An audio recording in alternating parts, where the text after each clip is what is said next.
এটা সেই রাজবাড়ি, যে রাজবাড়ির রাজাকে প্রতি রাতে রাজ্যের একজন করে সুন্দরী মেয়েকে তার কাছে পাঠানো হতো। এটা সেই রাজবাড়ি যার সামনে দিয়ে কেউ জুতা পায়ে দিয়ে যেতে পারত না। এটা সেই রাজবাড়ি যেখানে রাজা ও তার মন্ত্রীদের মনোরঞ্জনের জন্য রাজ্যের সব সুন্দরী রমণীদেরকে ধরে আনা হতো, আর এই রাজপ্রাসাদের ভেতরে চলত তাদের উপর নির্মম নির্যাতন।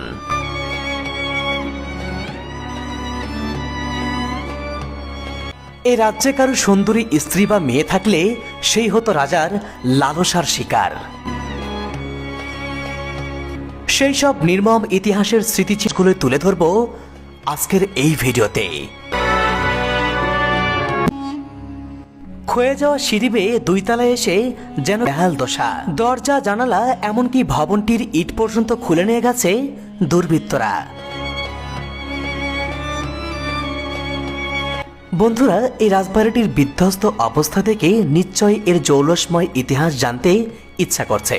চলুন এবার একটু জেনে আসি এর ইতিহাস। নওগাঁর দুবলহাটি রাজবাড়ির ইতিহাস কয়েকশো বছরের পুরনো। ধারণা করা হয় মুঘল আমলে জমিদার দুর্গাপ্রসাদ রায় এই রাজবাড়ির গোড়াপত্তন করেন।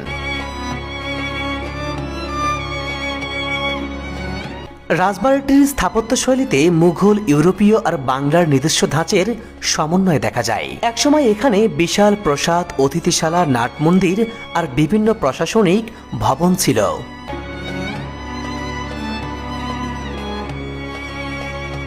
দুবলহাটি রাজবাড়িটি প্রায় 200 বছরের প্রাচীন স্থাপনা। দুবলহাটির জমিদারি ছিল সিলেট, দিনাজপুর, পাবনা, রংপুর ও ভারতের কিছু অংশ।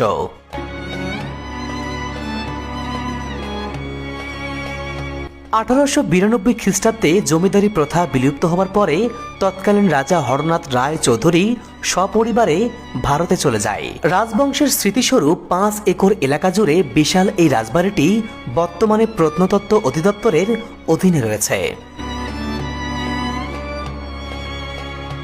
কথিত আছে এই রাজবাড়িটি দিনের বেলায় একটি ঐতিহাসিক স্থাপনা, কিন্তু রাত নামলেই নাকি বিধ্বস্ত দেওয়ালের অন্ধকার কোণায় জেগে ওঠে বহু শতাব্দীর পুরনো গুঞ্জন। জনশ্রুতি আছে এই রাজপ্রাসাদ একসময় শুধু রাজকীয় জাঁকজমকের কেন্দ্রই ছিল না, ছিল ভয় আর আতঙ্কের নাম।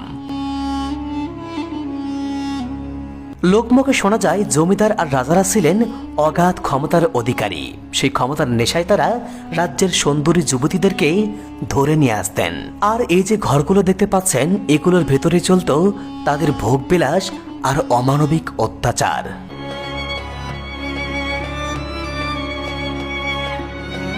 অনেকেই বলেন রাজবাড়ির অন্ধকার গোপন কুঠুরিতে বন্দী হয়ে থাকত অসংখ্য তরুণী। তাদের কান্না আর চিৎকার আজও নাকি রাতের নির্জনতায় ভেসে আসে। শুধু তাই নয়, এই রাজবাড়ির সামনে দিয়ে কেউ নাকি জুতা পায়ে দিয়ে হেঁটে যেতে পারত না। রাজবাড়ির সামনে দিয়ে যেতে হলে জুতা খুলে মাথা নিচু করে তারপর যেতে হতো।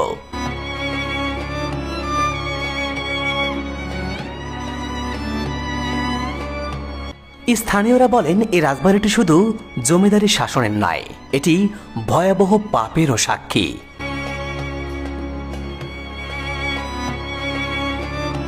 আজ ধ্বংসস্তূপে দাঁড়িয়ে আছে সেই রাজবাড়িটি। ইতিহাসের বইয়ের পাতায় শুধু লেখা আছে রাজা জমিদারদের বীরত্ব আর সম্পদের কাহিনী, কিন্তু অন্ধকারে লুকিয়ে আছে এমন সব গল্প যেগুলো নিয়ে এই সকল জনশ্রুতিগুলো কতটুকু সত্য বা মিথ্যা তা আমাদের জানা নেই। তবে একটা বিষয় তো স্পষ্ট, মানুষের ক্ষমতার অহংকার যত বড়ই হোক, সময়ের সামনে তো একদিন এভাবেই ভেঙে পড়ে। ক্ষমতার জোয়ার আসে, আবার সময়ের ভাটায় হারিয়ে যায়। আজ যে শাসক ক্ষমতাশালী, শক্তিশালী, কাল সে ইতিহাসের পাতায় একটি নাম মাত্র। একটা লাইক দিবেন আর আমাদের চ্যানেলটি সাবস্ক্রাইব করতে ভুলবেন না।